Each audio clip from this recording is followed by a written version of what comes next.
By the early 2010s, Call of Duty had become a household name in the gaming industry. Constantly topping sales charts and beating records for biggest entertainment launches of all time, the popular shooter franchise was at an all-time high.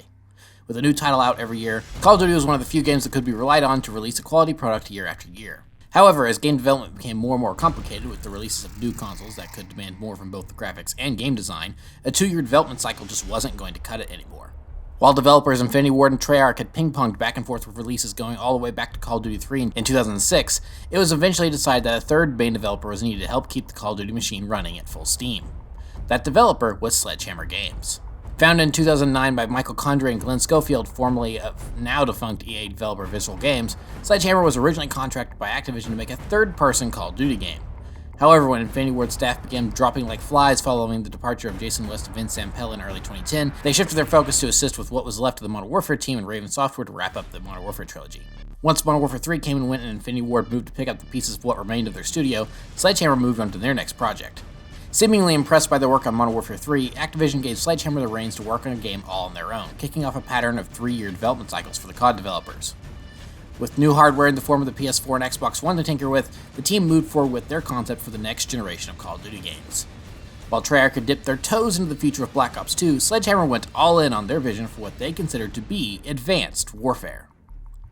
Released in 2014, Call of Duty Advanced Warfare was met with a mixed reaction from fans. While the move toward a futuristic setting may have been a bit of a gamble for Call of Duty, other games released in the same year gave it some stiff competition. Titanfall 1 released in March of that year from Respawn, created by the same key talent that had founded Infinity Ward and Call of Duty itself. While there is at least some distance from that game, Destiny Vanilla launched the same fall, making Advanced Warfare blend in more with their futuristic setting than many at the studio probably would have wished. And time hasn't been too kind to it either.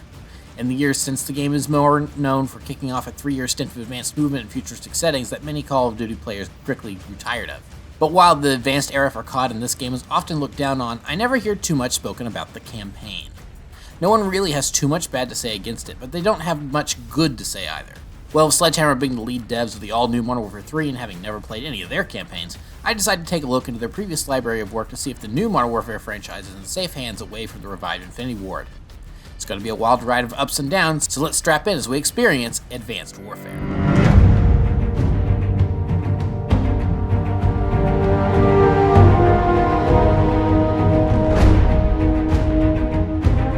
The game begins in the year 2054 as you play as Jack Mitchell, a private in the Marines. The setup is actually interesting, as about 100 years after the Korean War, North Korea is finally invading the South and the US is showing up to kick them out. Mitchell enlisted with his best friend Will Irons, and together with their squad leader Sergeant Cormack, they literally drop into the combat zone and begin fighting their way through the North Korean forces. Right off the bat, the game begins showing you how future warfare is fought, as giant walking tanks can be seen, swarms of drones fly around, and special grenades pinpoint enemy positions. I have to give the game early props, as while it's all very futuristic, it doesn't feel like extreme sci-fi where they're making things up as they go. Most everything feels realistic and grounded, and that includes the exoskeleton boost rigs the player is equipped with. It surprised me, but the wall running and super jumps that this era of CoD is known for isn't really featured in this game, at least in the campaign. While you occasionally do get to jump over something, the wall running isn't in the game at all, which surprised me. While it's probably more likely that the game was too early in development to steal that particular mechanic from Titanfall, it does help the game feel more grounded compared to Black Ops 3 or Infinite Warfare. But these are just the first few minutes. Let's keep going to see if that's going to change. So as the squad continues making their way through war-torn Seoul, they come across a group of private military contractors from the Atlas Corporation running their own operation. They'll be important later. So after a few more firefights to get you acclimated to some of the new gadgets, Will and Mitchell are tasked with taking out a giant floating mortar launcher, but Will's arm gets stuck in the firing mechanism as they're planting charges. Without time to get his arm out, Will allows himself to be killed and shoves Mitchell away from the blast. His heroic sacrifice works only partly as a piece of shrapnel slices Mitchell's arm clean off. With Mitchell wounded and Will killed in action, the game cuts to Will's funeral, and ironically the thing everyone probably remembers the most from this game, press F to pay respects.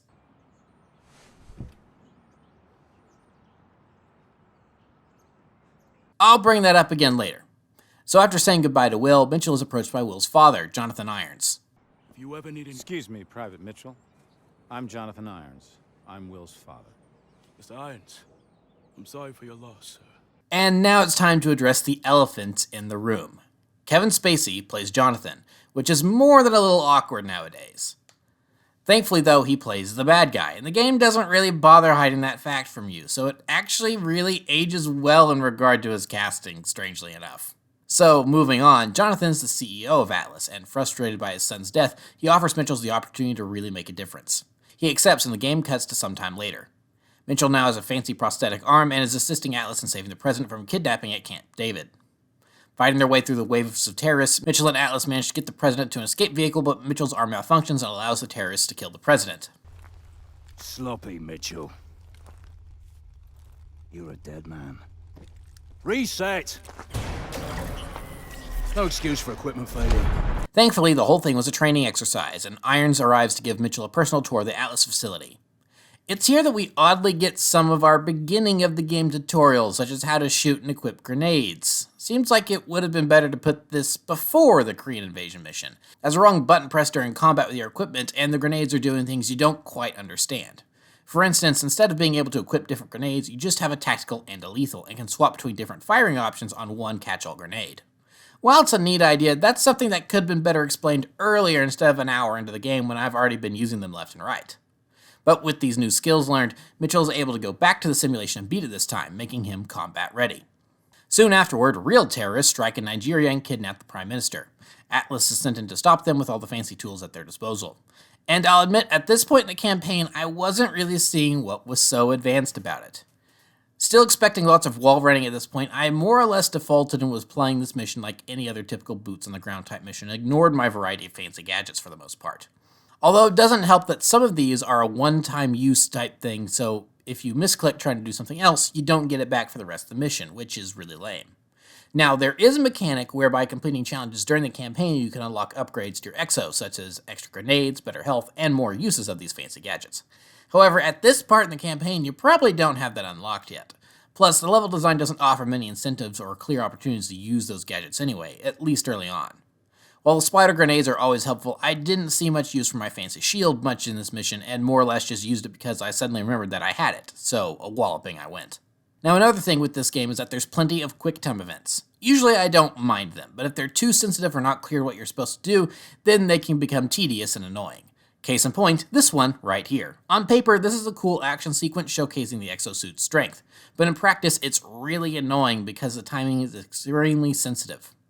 Essentially, Mitchell and his new Atlas buddy Gideon are giving chase down a freeway on top of a moving bus while bad guy cars scamper to and fro. At one point, Mitchell jumps onto one, rips the driver out, and is supposed to jump back to the bus with Gideon. However, because of the sensitive timing of the QuickTime event, I ended up missing the jump back over and over and over and over again, without any clues as to what I was doing wrong. But after finally passing it by some miracle, Atlas manages to rescue the hostages and they gear up for their next mission. The same terrorists, the KVA, are attacking a nuclear power plant near Seattle and want to overload it to cause a nuclear meltdown. Atlas swarms in to stop them, and they don't succeed. The story is the same all over the world as the KVA melts down power plants all over, causing the world to fall into disarray. But over the course of 4 years, Atlas steps in to help out and rebuild what the KVA destroyed. When you were vulnerable, we gave you our strength. When you were sick, we delivered you the cure. When there was chaos, we brought you order, stability, safety, a chance to start again. Who are we? We're the way forward.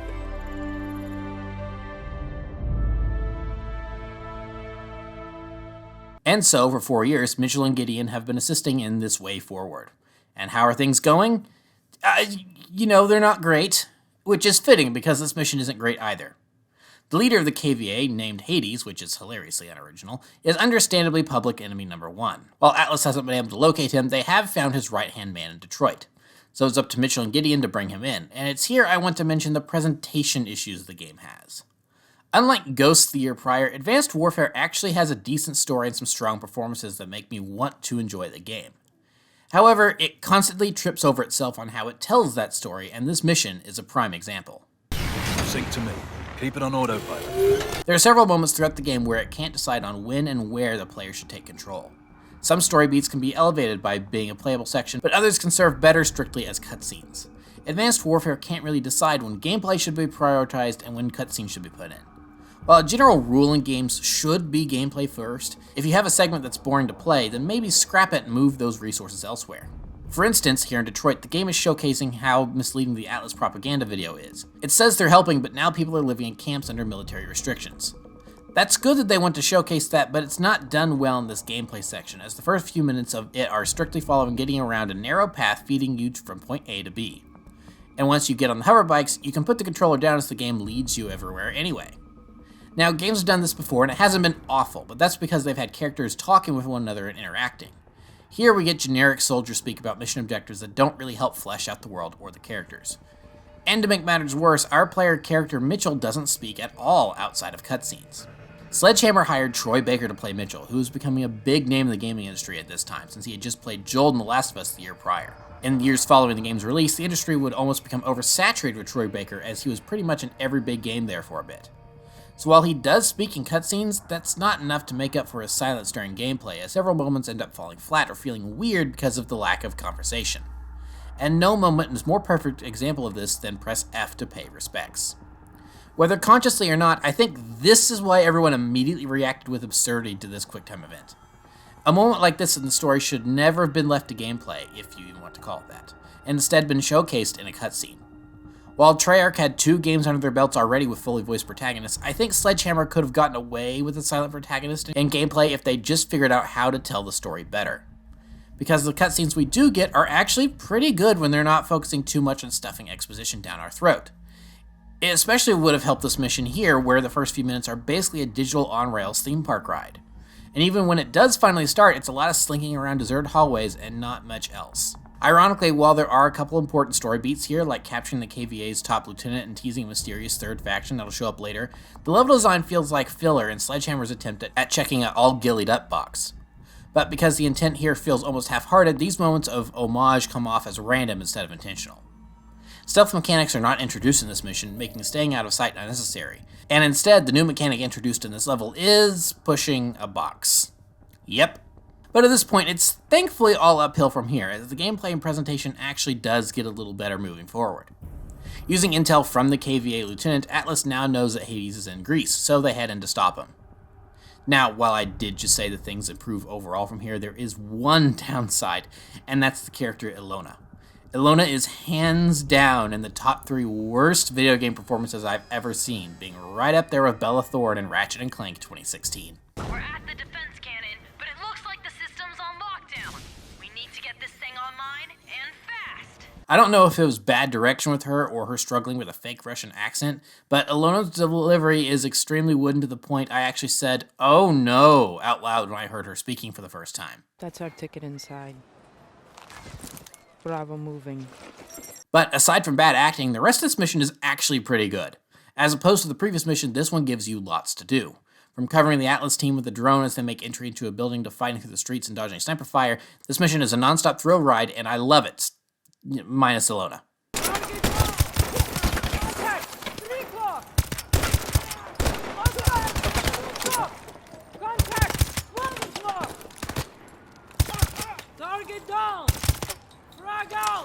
And so by the end, Hades is stopped, but before he dies, he hands over a flash drive with a warning that Irons knows. What exactly does Irons know? Well, it isn't the art of subtlety, I can tell you that. The last 4 years have been huge for you. In the wake of the KVA attacks, Atlas has become the world's biggest corporation. And you now preside over the world's largest standing military. So what's next for Johnathan Irons?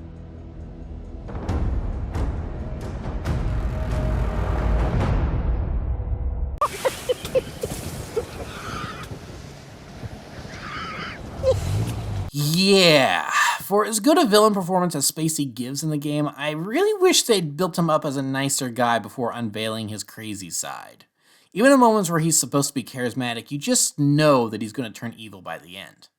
Now, to be fair, they totally spoiled it in the marketing to the point that they might as well have given him a big twirly mustache, but for as much as the game is trying to say about corporations and the people that run them, they could have maybe handled things with maybe a touch more nuance. Now, Troy Baker has given a few interviews about this game, and from those conversations, it seems like portions of the story went through some rewrites during production. While that isn't unheard of in any game or movie or TV, it does seem a little obvious in retrospect, given that the collectible intel in this game is basically Iron's personal journal in which he describes why he turns evil, similar to how Ghost handled the Rourke files the previous year.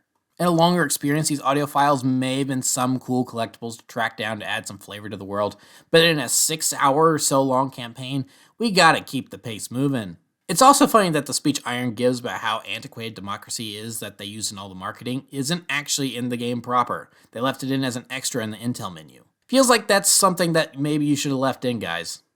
But then again, maybe that's why they didn't bother hiding his eventual turn in the marketing, because they knew he wouldn't have a great arc in the finished game. So one moment you go from him being all cheerful and raising a glass with his coworkers to executing someone in cold blood the next because he could make money off of the disasters to come. Now, ironically, I probably wouldn't have much of a complaint about Irons' character if the audio files had just been left out.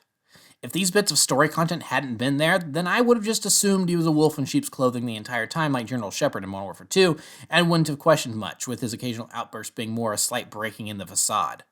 But, because these audio files are here and I was dumb enough to listen to them, it feels more like it's cut content that they were kept in to try and explain a few things and it ended up backfiring, where, sometimes less is more.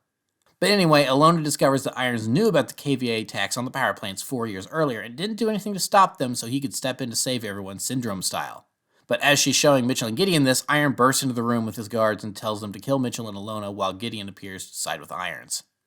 Thankfully, someone somewhere is looking out for them and engineers an escape, allowing them to grapple hook their way out of New Baghdad. Grappling hook! Finally, this is where the game really begins to come into its own and feels like it's living up to the idea of advanced warfare. While the sections here are pretty scripted, it does allow you to put some of these tools at your disposal to better use, and they're fun set pieces to boot. I actually had a smile on my face during these sections, which I really can't say I ever had when doing similar things back at Ghosts. So we learn that Sergeant Cormac is the one behind our rescue, and he recruits Mitchell and Alona to his special task force known as Sentinel. The US military put it together because they've known Irons has been shady for a while.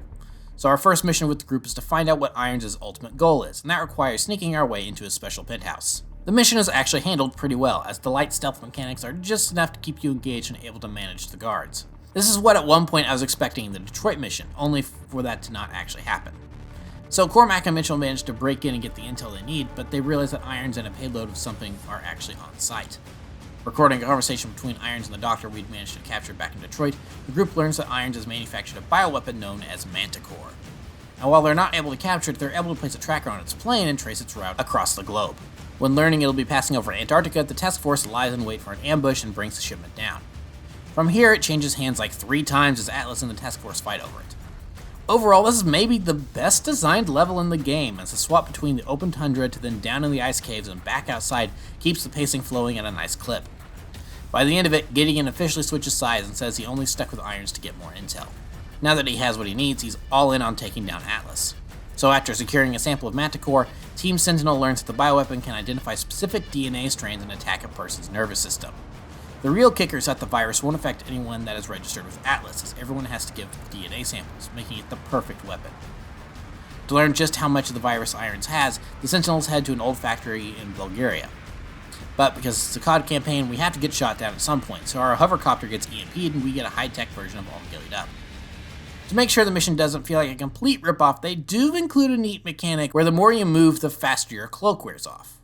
So there will be times where you'll be forced to stay in cover and uncloak to recharge before moving on, and that's kinda neat. Once the group reaches the factory, things progress at a pretty predictable level. Find guys, kill guys, blow things up, use tank to escape.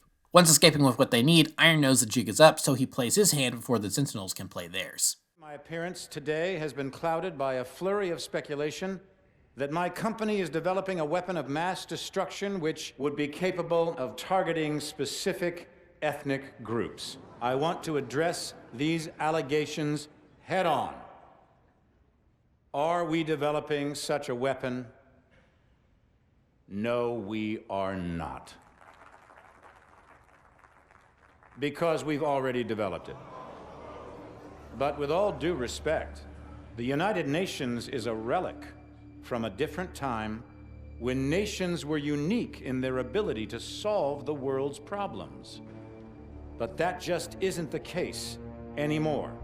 Primarily because you have outsourced the job to me. It's moments like Irons' speech at the UN that demonstrate just how good an idea the whole story is built upon. Commenting on corporate overreach and the dangers of private militaries is especially poignant in this day and age. Just imagine if this was Elon Musk up there giving that speech. He goes to space just for fun. He could probably totally do this if he wanted. But unfortunately, some of the oomph is taken out because Spacey is playing it like an obvious villain.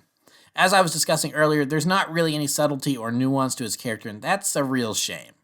I think every word in his speech is perfect, but the delivery is so obviously I'm the villain that it loses some of the impact.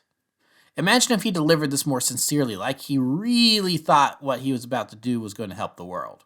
Sure, that kind of villain has been done before, but it might be a little more scary and sell the character performance better than basically nodding and winking at the camera like earlier. But anyway, now that Irons has declared war on the world, what's his first move? Destroy San Francisco. Following that attack, the US invades the Atlas base in New Baghdad where they know Irons is.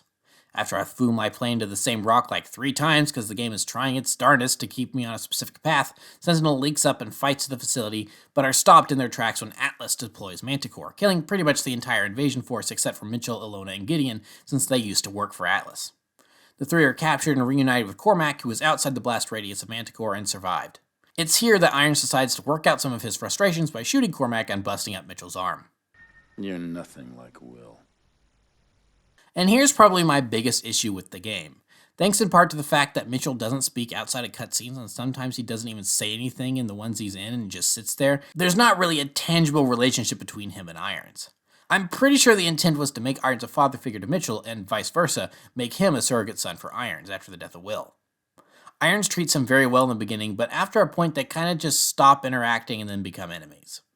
I think it would have worked out a lot better if instead of Will dying, Mitchell had died back in South Korea, and Will was the one who lost the arm. Then when Irons approaches his only son with an impassioned plea to come work for him after almost losing him so they can rekindle some sort of strained relationship they had, then his eventual betrayal hurts all the more. It wouldn't require that much rewriting of what's already there and would have helped connect things just a teensy bit better, but oh well, we're almost done at this point, so let's wrap up. After Ilona and Gideon manage to break everyone out, Gideon and Mitchell make their way through the Atlas base to clear a path for Ilona and the wounded Cormac. But since Mitchell's left arm is busted, he has to use smaller weapons and switch to a new one every time he runs out of ammo since he can't reload. This was actually a really fun challenge and clever idea, and for anyone that's maybe frustrated by the crippled gameplay, it all pays off in the end when Mitchell commandeers a big mech suit and uses it to lay waste to everyone in his path. But they prove to be too late, as even after escaping, Cormac bleeds out in the back of the truck. With most of the invasion force dead, the remaining Sentinels have one last daring idea to stop Irons from launching missiles full of Manticore across the world.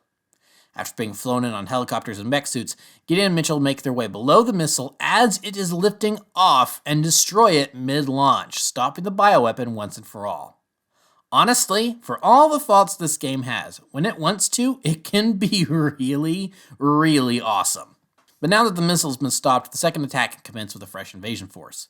So Mitchell and Gideon rush to escape the Atlas headquarters before it gets plastered by missiles. But of course, on their way out, they get stuck by Irons. A short chase later, and a little slicey, Irons gets dropped into the raging fire below and dies. Their job done of finally getting rid of Irons, Mitchell narrates as he and Gideon finally evac. Irons gave me a second chance, and I gave it back. He thought he could solve the world's problems. If he did have the answer, he took it with him to the grave. But he was right about one thing. This wasn't the end. It was just the beginning.